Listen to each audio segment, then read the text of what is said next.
The Hornets suffer another embarrassing loss, and this time this game meant a lot going towards a possible play-in spot. We also have Wes Bryant joining us to talk about Terry Rozier, saucy comments at the end after the game. We'll talk about all that today on the Locked On Hornets podcast.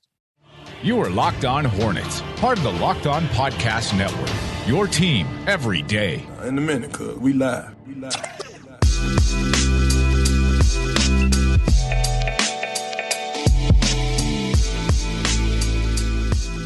It's Locked On Hornets. We're part of the Locked On Podcast Network. It's your team every day, and today's episode is brought to you by PrizePicks. Check out PrizePicks.com and use promo code NBA or go to your app store and download the app today. PrizePicks, daily fantasy made easy. Thanks for making us your first listen anywhere you get your pods. Also, make sure you check us on YouTube and follow us on Twitter at Walker Mail, Doug Branson, LOH, and Locked On Hornets. Those are all the handles. Doug, yesterday was terrible for the Charlotte Hornets, and really it was the first half that did them in. Offensively, looked awful. Defensively, giving up open shots, not getting back in transition.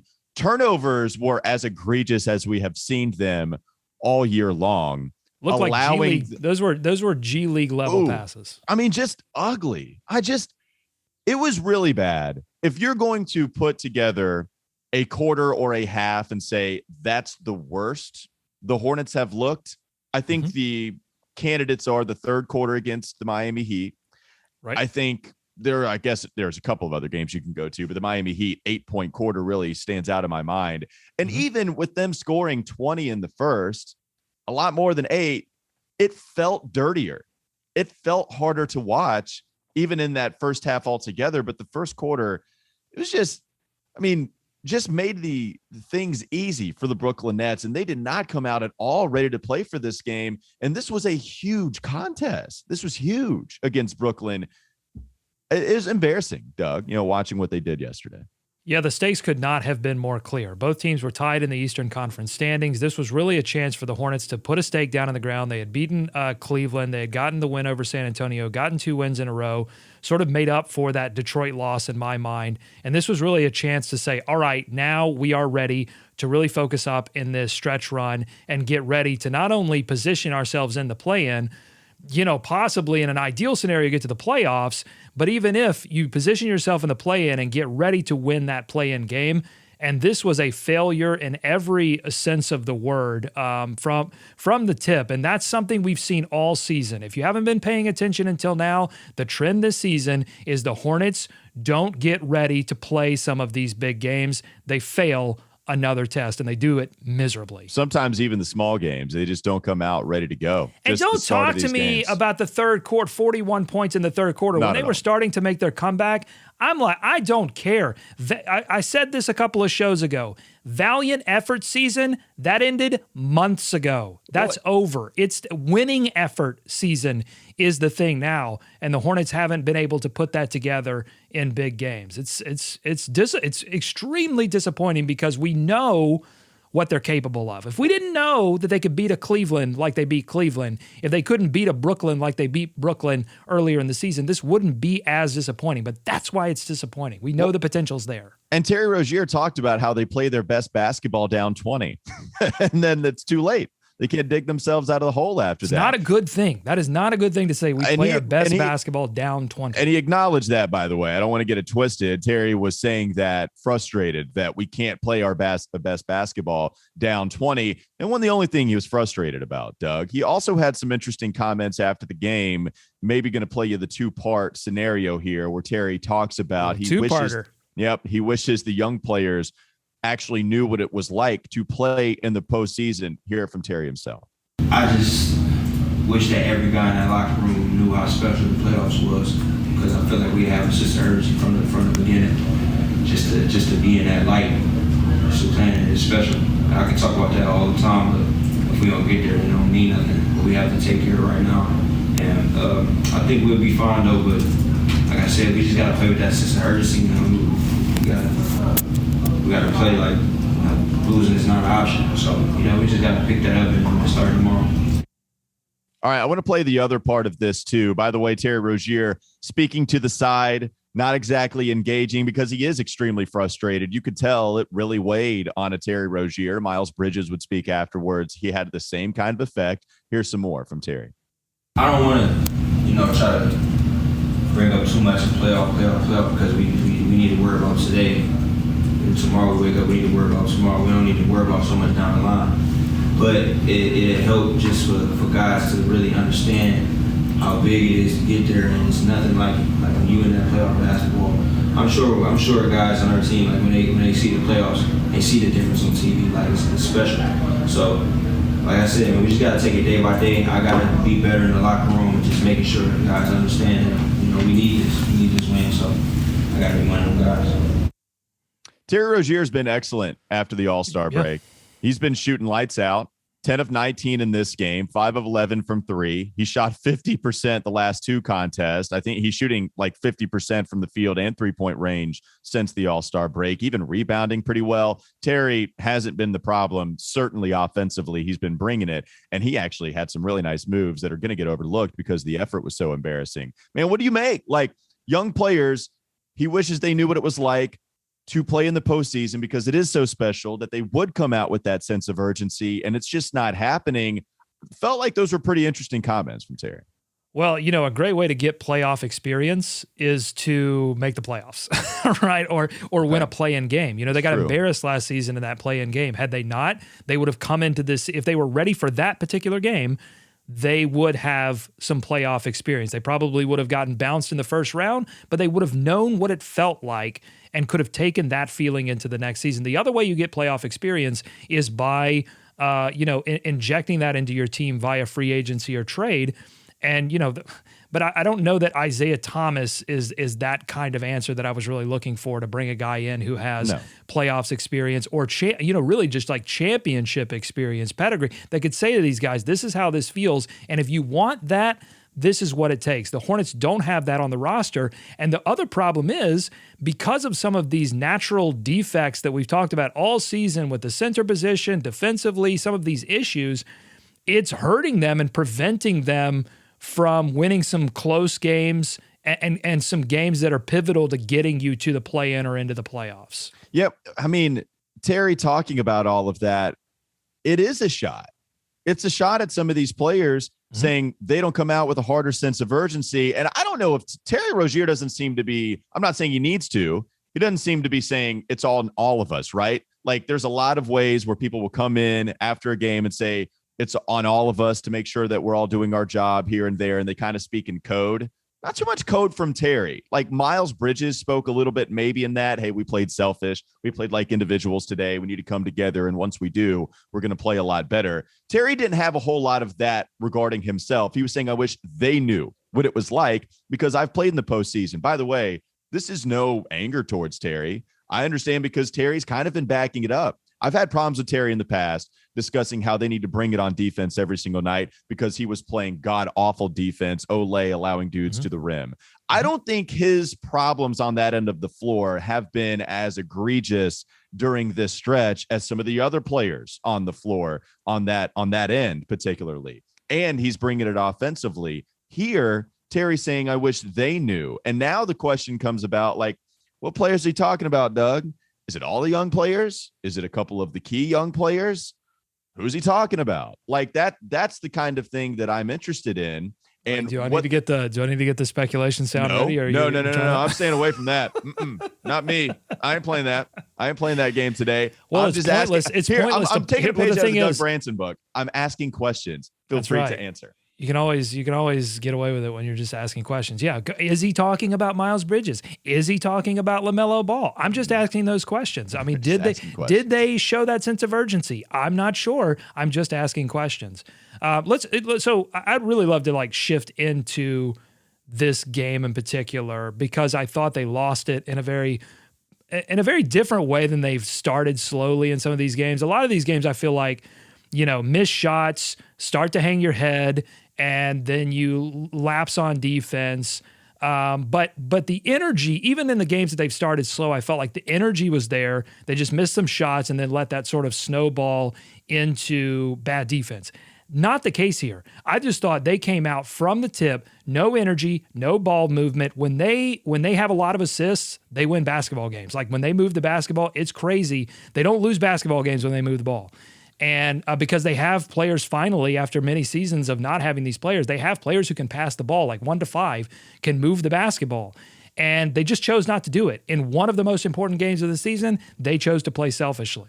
Yeah, let's talk a little more about this game, how they lost it. I know you've been begging to fire off the takes on how they lost against Brooklyn and did so poorly, especially in the first half. So we'll get to that in just a moment. Also, Wes Bryant on the horizon, going to be with us in the last segment. All right, NBA fans, I know you're looking for a daily fantasy option for the NBA. You need to try the award-winning app PrizePicks. PrizePicks is daily fantasy made easy. I love this. I know you will too. You pick 2 to 5 players and over/under on their projections, and you can win up to 10 times on any entry, and it's just you versus the projected numbers. Entries can be made in 60 seconds or less. It's that easy. It's also safe, and it offers fast withdrawals using the award-winning app on both the App Store and Google Play. Again, for a limited time, PrizePicks has an exclusive no-brainer of an offer for all of our users. Users get $50 for free if a player in your first PrizePicks entry scores a single point, but you must use code NBA. That's right. This is an exclusive offer available to Locked On fans, and you can sign up today and use code NBA, $50 for free if a player in your first PrizePicks entry scores a single point.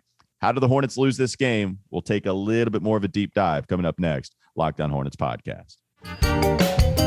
You are listening to the Locked On Hornets podcast. And Doug, don't you have an Eldon Campbell like stuffed animal type thing? Yes, I do. I got it at the last regular season home game that they had before they left for New Orleans. I love me some Eldon Campbell, but is that the guy? They were clearing everything out of the house because it was whatever they gave to the fans that night, they didn't have to take with them to New Orleans. Get more Hornets analysis on LockedOnHornets.com.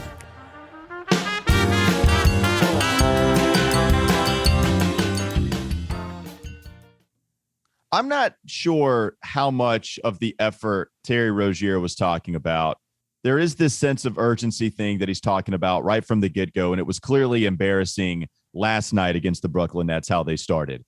I do think that it's a lot more even defensive effort. Like I know lethargic, they look lethargic offensively for sure. They weren't hitting shots, but if you look at a young player like LaMelo, who is 20 years old and only in his second year, a shortened year by other standards, other players, right? Because this was COVID. He's been playing in the pandemic. There are times like LaMelo running the pick and roll, hitting that floater. I thought he's running all around. I just think there are times where LaMelo is going off into a different space that he needs to be, certainly defensively. But offensively, the floater was working. I thought there was the shot, at least in the second half, where he followed his missed three-pointer, knew he was way off the mark, immediately recognizes it, dives, gets the rebound, and allows Kelly Oubre to score. Like, that's one of my favorite parts of LaMelo's game. I tweeted this out last year against the Raptors, where they're down 5. It's like, all right, Raptors, they're just going to dribble out the basketball. He steals it, shoots it 40 feet out, hits it. It's like, all right, now we got to play a little bit more. LaMelo will give you frequent plays where he's just hustling and nobody else is. So it's not a lack of hustle from LaMelo. I don't think we're questioning LaMelo not playing hard all the time. It's just that there are times defensively where he, and even Miles Bridges, I liked Miles Bridges' intensity offensively. He was attacking a lot. Like, he was giving it to Kevin Durant, gave him the elbow. It was an offensive foul, but hey, I'll take the aggression. Just defensively, there's so many lapses. And I wonder if that's the kind of thing, again, that is just eluding the Charlotte Hornets in order to win these games. And I know you kind of talked about that poor defense leading into open opportunities for Brooklyn to score. Yeah, I think it's easy to look at the game and see how many points that the Brooklyn Nets scored, especially in the first half, 69 points in the first half, and say, well, yeah, obviously there was a lack of defensive intensity. And you were talking about offense. That's my fault. You were talking about bad offense execution leading to open breaks for Brooklyn, and then Hornets just not getting back and stuff like that. That would be my big takeaway from the first half is they scored 43 points because they were making some bad decisions with the pass. I thought, hand it to Brooklyn. They came in with an idea of we are going to pay a lot of attention to LaMelo Ball, especially in the pick and roll. We're going to get hands in there. We're going to make it very difficult for him to really set up anything. He missed all 3 of his 3-point shots. He was 4 of 10 from the field for 8 points. I thought that 43 number that they put up, 20 points in the first quarter, 23, was because they kept turning the basketball over. If you look at fast break points, Nets had 10 on the fast break, Hornets 4. Second chance points. We always talk about rebounding. That's been a focus for the Charlotte Hornets team. They're not a big team, so they have to play with physicality on the boards. They give up 5 second chance points. That's 15 right there. I mean, that's a strong margin that you spot the Nets because you're constantly turning over the basketball because the offense was not ready to go. It was not ready from the tip to really play the kind of Hornets basketball offensively that we've seen from this team all year. And you pair that with LaMelo Ball going 0 for 3 for 3, Terry Rozier missing 3 threes. You had P.J. Washington miss 3 threes, and Miles Bridges missed 3 threes. So, Miles Bridges 4 of 8 from the field, Terry Rozier 4 of 8 from the field, but they're missing their 3-point shots. And that's been the death knell of the Hornets offense. If they're missing their threes, it's over. So you have to look at that first half. You have to zoom into that first half because if you look at the entire game, because of that 41-point third quarter outlier, it kind of looks like they did okay offensively, but they didn't when it mattered. Well, they scored 43 points in the first half altogether. They scored 20 in the first quarter. You're not going to win against Kevin Durant. I mean, here's the thing, too. Kevin Durant scored 14 points. He was not special. I've seen him play. We forgot about Kyrie. I know. We've seen. Didn't mention it at all. Yeah, I've seen Kevin Durant play live a few times and have been in awe watching him play. I wasn't last night. 14 points, 6 of 13. Didn't do anything crazy special. Hit a couple of shots that were pretty impressive. The bank fadeaway that he had driving to his left. That's called the luxury of playing with Kyrie Irving. I think I saw on Twitter somebody missed a parlay because it was like a 6-level parlay. I don't know how to bet, but it was like a 6-level parlay. And the first level was Kevin Durant over 25 points. And they hit everything else and missed it. And Kevin Durant retweeted and was like, I love making this kind of thing happen. I love the power that I have. Yeah. And of course, I think he's trolling there. He's not really serious.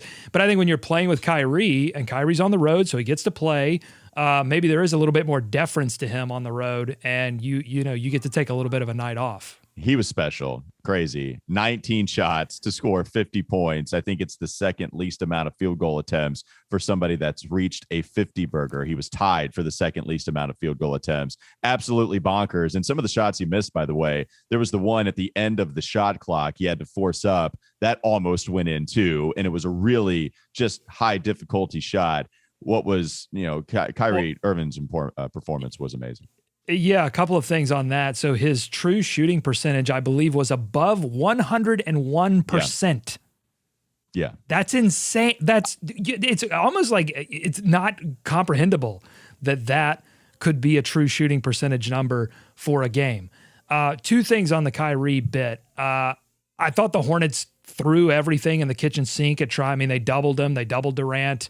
The only thing I could see is PJ Washington got caught on an island with him multiple times. But hey, that last field goal that he made, PJ was in front of him the entire time. There's nothing else PJ can do. You got right, but you got to think Kyrie likes his odds. In that situation. Oh, that's absolutely true. But then he has to hit a ridiculously tough shot because PJ doesn't allow him to go by him, which has been a theme. PJ is just flat out guarding point guards on the reg right now and staying in front of them. It's impressive. Here's the thing. No, I'm not. PJ's got to give me more than 2 points. No, I'm right. with you. I'm not cutting it. I'm not cutting it, PJ. I'm saying that, if that happens multiple times, you think that favors Brooklyn's odds and you think that favors Kyrie's odds. My big takeaway from the Kyrie 50-point game is that's what a superstar looks like. Okay, that's the bar. And I think it's good for everyone that is witnessing the ascension of LaMelo Ball, and he is ascending, that it's good to see that level of stardom. Now, LaMelo and Kyrie are 2 different kinds of players. Kyrie is a pure, ultimate scoring machine. LaMelo is going to do a little bit of scoring and a little bit of passing, but the dominance, you're not going to stop me, that's the big takeaway. I have a question. And I think it's a question that a lot of people have. And I'm asking this from the perspective of a casual fan that checks in on the Charlotte Hornets because they're playing Kevin Durant, they're playing Kyrie Irving. It's getting down to the, play-in stakes, playoff stakes. They check in on the team. They look at the box score, even though it was a blowout, and they say, all right, 30 points for Terry, 30 points for Miles, 24 for LaMelo, had a lot of assists, seems like a pretty good game. And then you look at the minutes, and he got the fourth most minutes on the team, almost under 30 minutes for the game, I believe. He finished a little bit above 30. So I'm going to ask this from the perspective. I'm going to ask you, Walker. I'm going to put you on the hot spot here. Thank you the hot for that. seat. I appreciate that. Yeah, I'm going to ask this from the perspective not of a LaMelo stan, whatever that means. I'm asking this from just a casual fan perspective. Yeah. What's the deal? Why is LaMelo Ball, who seems to be the all-star, the only all-star that Charlotte has, why is he getting the fourth most minutes in this game? Well, we know that personal fouls have been a problem for him in the early going of games where he's going to sit, and that's going to eat into the minutes. That happened at the very beginning of the season, and that's happened even up until that Cleveland game where JB decided that he was going to sit him for a while. I also think not in this game. So let's make it clear. In this game, he only had one personal foul. Yeah, correct. So only one personal foul. I also think that LaMelo Ball is making some mistakes and JB just wants to take him out. Like there were some really awful turnovers from LaMelo in this one. There was two right back to back that almost happened. Maybe it did happen where he tries the full court pass. That was after a turnover that led maybe even to the Kevin Durant layup where nobody else gets back too, right? Like nobody else got back on transition defense. Bruce Brown throws an alley-oop. It's not dunked. He has time to grab it and then dunk it and lay it in after that. So that was two plays in a row where there were just some simple mistakes, but this is all LaMelo growing too. And I feel like James Borrego wants to play Terry Rozier 37 minutes. PJ Washington defensively is the only guy he's going to trust down low. So he's going to play him 37 minutes. Miles Bridges is somebody that you have to keep out there on the floor because he's the only one that's attacking. He's probably your best self-creator offensively, at least getting to the rim, which is a shot James Borrego highly values. That's all true. That's not to say that I agree with it. I'd rather see LaMelo play. I'm just telling you what I think James Borrego is viewing. I think I'd rather see LaMelo play, but those are the reasons why I think JB is, having him a tick below some of these other guys that are playing more minutes. I think in this particular game, you are speculating correctly. Again, we're just speculating here, but this is experience speculation. Did you just play me to speculate? I'm going to put you on the hot seat. I want you to. I care about you. I care about you. I want you to be careful. You are a radio professional. You have a paycheck that you have to protect, and I just want to help you out. But I think you're speculating correctly on the mindset in this particular game because Miles was turning it over just like LaMelo Ball, and sometimes even worse. It led to some of these Bruce Brown open, 2-point layups that really killed them. The 3-point, by the way, they made 18 3-pointers, but it was the 2-point shot that killed them in the first half. Just want to get that out there. Lots of Bruce Brown just letting him hustle his way into 12, 14 points. Right, but Miles had the better overall, efficient offensive night. 30 points on 58% field goal percentage and attacking, whereas LaMelo Ball much less efficient, 9 of 22. Here's the thing that I wonder. I'm just asking questions here. God, this is the thing that I wonder though, because you'll see oftentimes in these games where LaMelo gets in the game, comes out and comes back in. He's taken a lot of shots, and maybe some of those shots aren't as efficient as others, and maybe some of them are ill-advised over defense or not in the best position. And I just wonder if his minutes have fluctuated a lot this season. And I just wonder if there's a mentality from LaMelo of well, I'm in the game now. I don't know how much I'm getting back in the game later, so I might as well just get some shots up. Yeah. Whereas if LaMelo were under some kind of understanding that this is my role on the team is to really carry this team, be the minutes leader, and that his style of play might slightly shift. I don't know. Well, and even this last game against San Antonio, James Borrego still talks about LaMelo as a learning, growing player and does so pretty frequantly. And that game, well, that's the thing. There's the disconnect, right? There's the tension because I think you're dead on. Fans, casual or hardcore fans, view LaMelo as I think the reasonable ones see that there are areas that LaMelo can improve, but mostly a complete player. I would argue that LaMelo Ball sees himself as 100% a complete player. I think Borrego views LaMelo as a young project player. And that's where the tension is. The comment that made me say that was when he discussed at the end of that game, making smart decisions against the Spurs, hitting a couple of clutch free throws. James Borrego said that was a really nice learning moment for LaMelo, and he grew tonight. This was somewhere he improved tonight against San Antonio. That's not your veteran that you're talking about. That's not hey, this is what he does. We're so like he's spoken about LaMelo in that regard. I don't want to get it too twisted, right? He's talked about how LaMelo is special, how this is something you can't teach, his ability to read the basketball court, that you don't find that in players. He gives him credit in that regard a lot, but he also talks about him like a young growing player. And I think that's why his minutes aren't as high as some of the other players that you might see, like a PJ who, Pete, you can't take PJ out because defensively, he's got to play the 5. So he's got to. Montrezl Harrell is look, I have caped so hard for Montrezl Harrell offensively, but defensively, it's just not good, man. He's really so bad. It's a good point to tell someone, again, that hasn't been paying close attention to what the Hornets have been doing this season. Like, they look at PJ Washington and go, wait, LaMelo is obviously a better player than PJ Washington. Why is he not getting as many minutes of PJ? That particular instance is just a factor of that they don't have a center, and PJ is playing center. He's playing center and forward minutes. Well, and that's why, look, I do think it's a little bit weird to view it in that light. He played the 4th most minutes, because if you were saying that Isaiah Thomas was out here getting minutes over LaMelo like he did against Cleveland, and that was happening consistently, then it'd be like, WTF, JB? What are you doing? And here it's Terry Rozier getting 37, who's going to be a backcourt player that gets a lot of minutes, and Cody Martin. Like, Cody Martin only played 24, so he played 6 minutes left.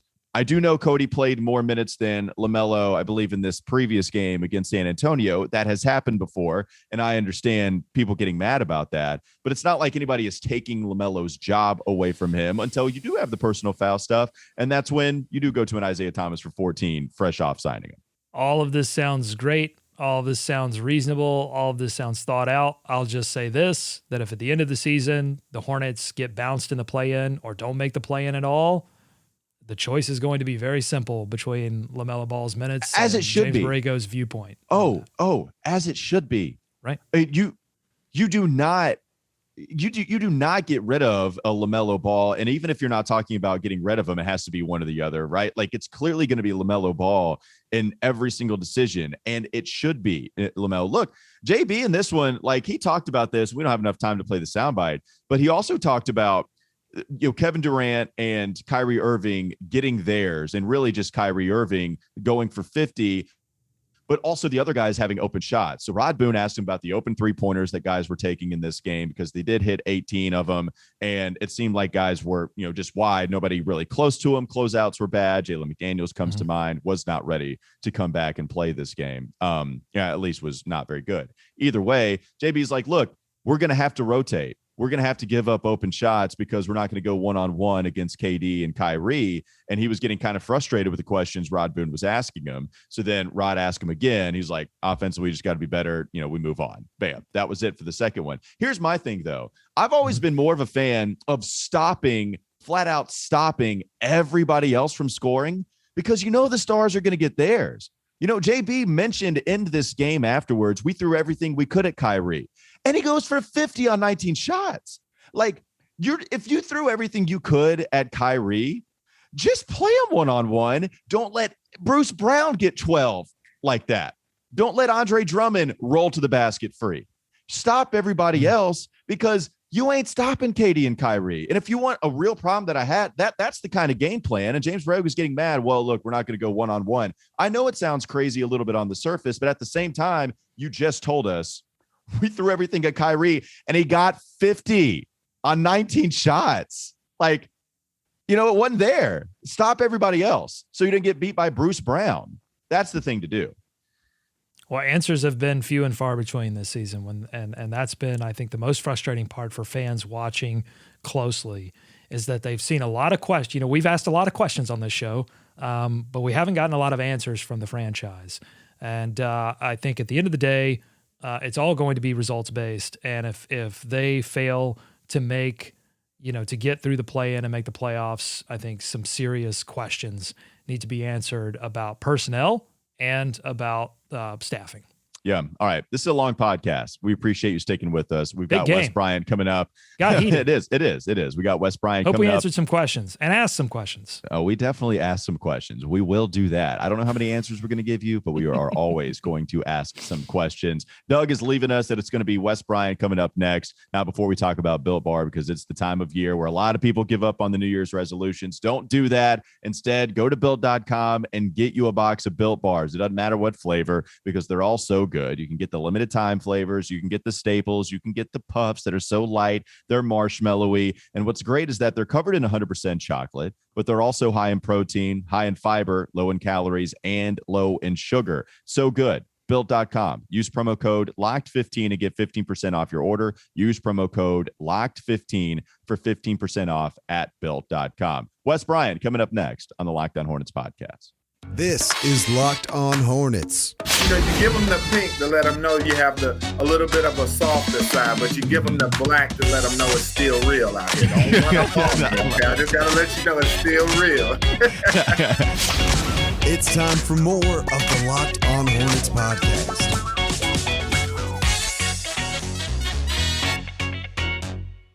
Doug had to leave us off doing, I guess, more important stuff. So once again, he's going to leave me and Wes just to ourselves to talk about this game. But always appreciate Wes hopping on. Find him on Twitter, the Gram, anywhere, at Wes Got Range, because he's doing a lot of stuff. We're about to dive into that here in just a moment. Wes, appreciate the time, man. How are you? Hey, man, you already know it. West Wednesday's back with my Locked On guys. We locked on. Let's lock in. Yeah, I wish Hornets would do the same damn thing, man. They did not lock in right from the get-go last night, but they did later, so much so that Terry Rozier would say, angry, frustrated, looking away from the microphone, talking to the media, we play our best basketball when we're down 20, and that don't need to happen. Like, he's right. This is a team that has all the fake comebacks. They tried. I think they got it to within like 13, maybe in the fourth. I think that was the closest it got, but I guess no small feat considering it was a 30-point game. I thought it was going to get like 45-point ugly when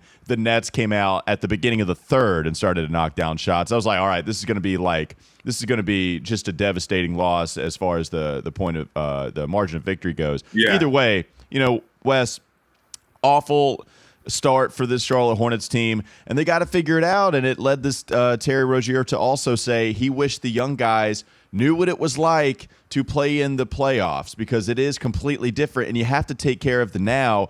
I hope the veterans message comes through, because they can't get off the starts like that, and they've been doing it all season long. Yeah, it's been an ongoing thing with the Hornets, and as I've said on broadcast, it's like they don't believe a team is good until they get hit in the mouth a couple of times, and then they're like, oh, wow, this team can play it, but they're down 20. And so it's just mind-boggling to think about what pro athletes, how you think, do you not know, like you see things that go wrong that cause you to lose multiple times, and you just don't say to yourself, okay, we need to fix this. We're going to make sure we do this. But with this Hornets team, it's been the same story over and over again. And this was a Nets game. I said it post-game. I said this was not a loss that we should have taken. This was a bad loss because, as you said, the margin of victory, this was not a Nets team that was coming in, the number one team in the league, crushing everybody like people thought, and the finals favorite. This was a Nets team that came in here struggling big time. They were 2-2, I believe in their last four road games, if I'm not mistaken, or something along those lines. Well, they were like, I think 3-17 in their last 20 games. Like, if you just want to talk about them not playing well, you really don't need a recent stretch. You can just go to a stretch that's been taking place for a while now. Yeah, and this was a team that I thought that in the second half that the Hornets may just be able to make a run because the Nets was so bad on defense. The Hornets was such a good second half team. And so the Nets were in the bottom tier of the league as far as defensive rating coming into this ball game, and so that they played in the last month. And so it was just mind-boggling to come out in the margin of victory. Like I said, Kyrie Irving comes out and does what he does. And, there's no I guess there's no fault in that, giving up 50 to a guy like Kyrie. He's hard to deal with, especially on the night when KD only gets 14.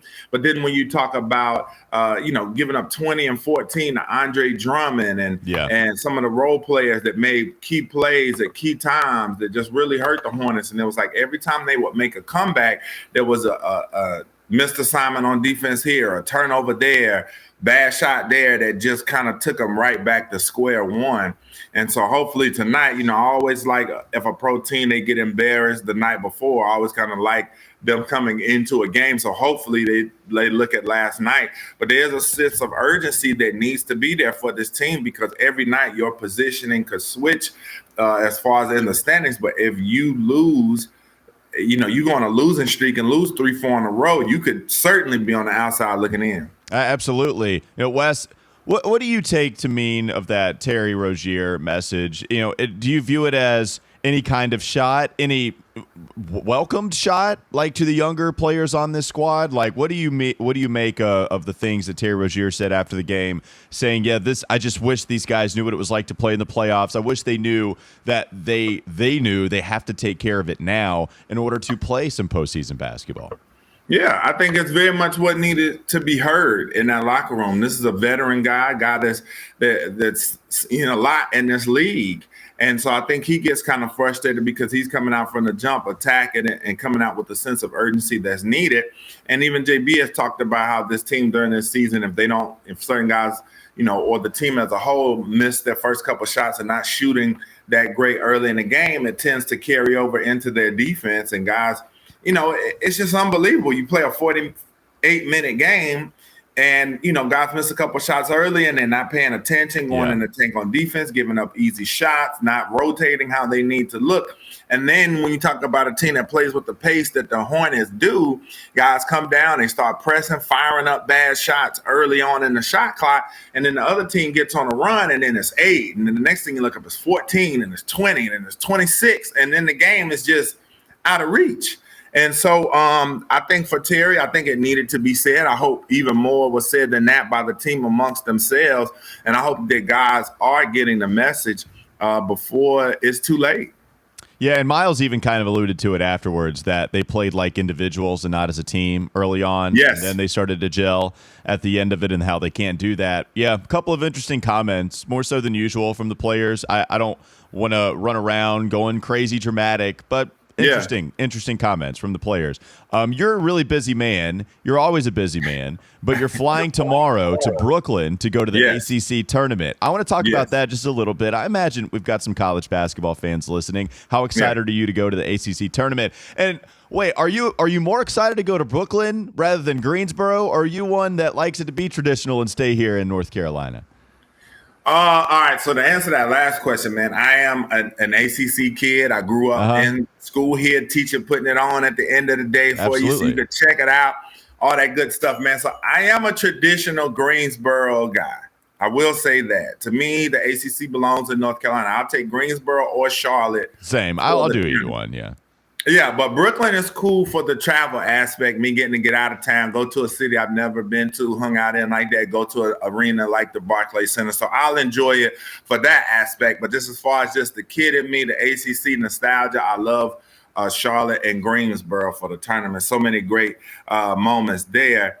What was the first thing you asked? How excited? What are some things you're looking forward to? Oh, man, I'm super excited because, for one, when I tell you the journey I have been on to get to the ACC tournament. So let me tell you. So when I became the host of the ACC Digital Network, the one year, man, not to throw anybody under the bus, but the one year they left your boy back in Charlotte to cut highlights and hired somebody else to do the job I was supposed to be doing the last time they were in Brooklyn, actually.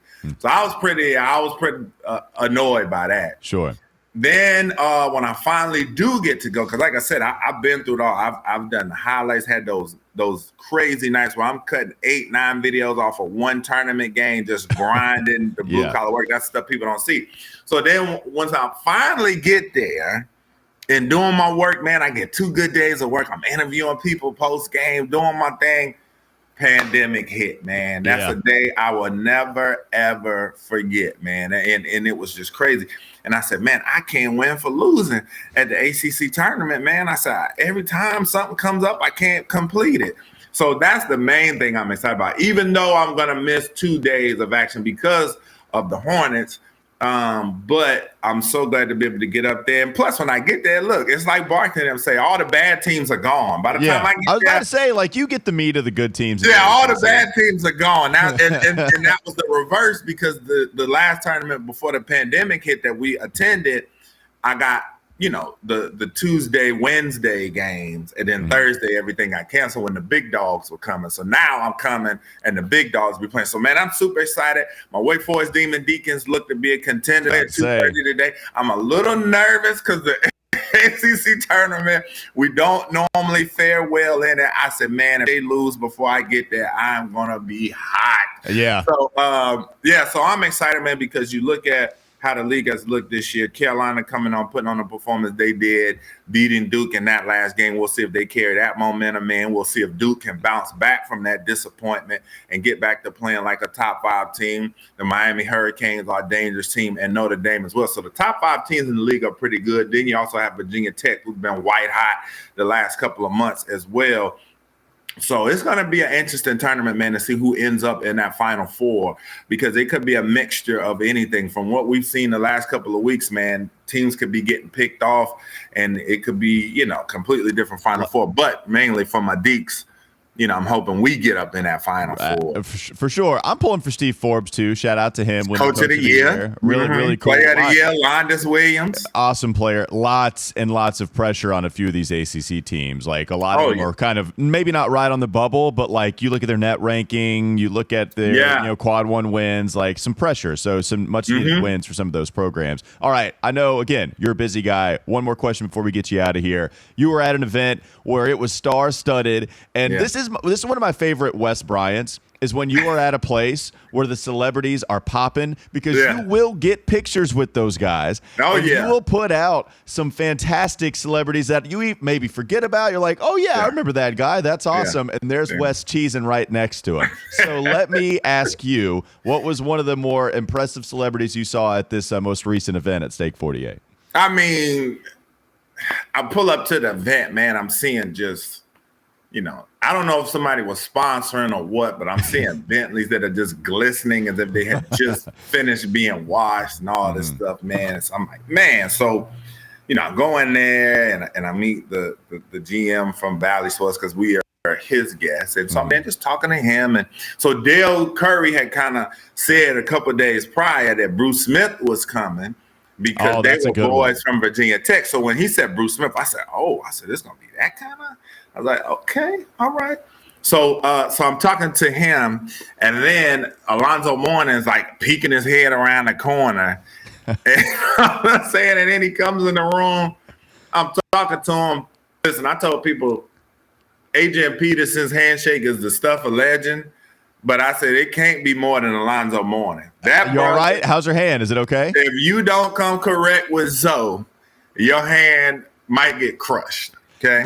That seems like such a Zoe move, man. Like I'm not surprised at all. And I feel like the worst part is he's not even trying to do it. It's just naturally him just and I mean just his sheer size. And Alonzo's an older cat now, man, but just his sheer size. And then when he gave me that handshake, I said I can only imagine how strong he must be and how strong he was in his prime, and just thinking about him and Shaq battling, you know what I'm saying? And I'm like, what? So that was dope talking to Alonzo. And then it was funny how he was introducing himself to people, which was the good thing to do. But I'm like, he's like, hey, how you doing, Alonzo Mourning? And I'm like, always weird because I mean, and you, it's just like the kind of normal blueprint that humans undergo when introducing themselves. But at the same time, we know who you are. Exactly. I know you are, man. So pretty easily. So Zoe, then Bruce Smith comes walking in the room. So I asked Bruce Smith for the pass set, man. I said, Bruce, let me get a pass set on you. What you think? You know what I'm Did you really? And I'm like, I said, Bruce, I told Bruce, let me get a pass set. I said, I told somebody I'd have to trash talk you enough. You might give me a pass set, man, so I can see how I stack up. So did he beat you? Did you hand fight a little bit? No, he didn't get a hand fight. Man, a cat that's got 200 sacks He's laughing off a challenge like that, man. Yeah, he beat the best. Probably. I don't want to say so it. I got respect cool, man. for it. But. Yeah, I'm just sitting there standing in between these two while they talking to each other. And I'm like, yo, I'm legit like standing here between Bruce Smith and Lonzo Moore and like talking. You know what I'm saying? Like, and that's then a good random duo. That's a good random duo. What? And then Fred gets up and he makes an announcement, explains what everything is and stuff like that. And then Fred Whitfield, right? Yeah. So yes, Fred Whitfield. He gets up there and announces all stuff. Excellent It's a great organization, great cause that they're doing.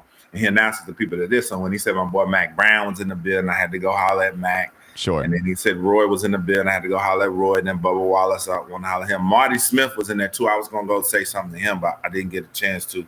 Muggsy was in there. Him and Dale were in there yucking it up together. So, man, it was it was a lot of fun. But man, let me tell you, okay, I've gotten to a point where every now and again, I can go eat at a little, steakhouse. It might cost a little change. Every now and again, okay? Yeah. For some people, they eat at these places like weekly, okay? But a lot of times I come away underwhelmed. I'm a very blue-collar guy, especially when it comes to food. You know what I'm saying? I go eat at these places, and a lot of times I'm like, man, I could get just as good a meal at Outback for a fraction of this. You know what I'm saying? Outback's good. Mm-hmm. Yeah, Outback's great. And you go to $60 and eat like a king, and it's good food. And then you go to some of these other places, and you're like, okay, you charging me $200. But I'm like, this meal was good, but it's like it didn't blow me away. But I say all that to say, man, Steak 48, in my opinion, is the best of the higher. I've been, I don't want to name drop the places because I was underwhelmed. Hey, look, we might try to make money off of them at some point. So that's what I'm saying. So, yeah, but Steak 48 was unbelievable, man. That cream corn they had, I think they call it creme brulee cream corn they had. That atmosphere, Steak 48 is great. Like it's a really, really crazy place. I've been there once. I went there for a Greg Olson event, and that was cool to go because he was raising money for the Hornets. Yeah, man, it was really good, cool. Man. That dessert we had. The steak, I mean, man. So it was a lot of fun, man. So it was just crazy, man. I was just really humbled by it all. Just to think that this time last year, I was, something like that wasn't even on my agenda. So it was just really cool being up in there with those people, man. And then people coming up to me and telling me, they like what I do. Absolutely. And, they a fan of what I do. That was even cooler too, man. So it was just real humbling, man. It was a great time. Steak 48 was great. Fred Whitfield, all them, man, they were great, man. Well, we appreciate what you do right here on the Locked On Hornets podcast. Yep. Follow him on Twitter at WestGotRains. Dude is putting out a ton of stuff. Not only is he providing coverage on the Charlotte Hornets, but he's about to go up to Brooklyn and cover the ACC the tournament. Brooklyn shots are coming, the videos. For sure. I'm going to be posting all that ACC DN content, man, for sure. Yeah, Wes Got Range. Go follow him anywhere you get.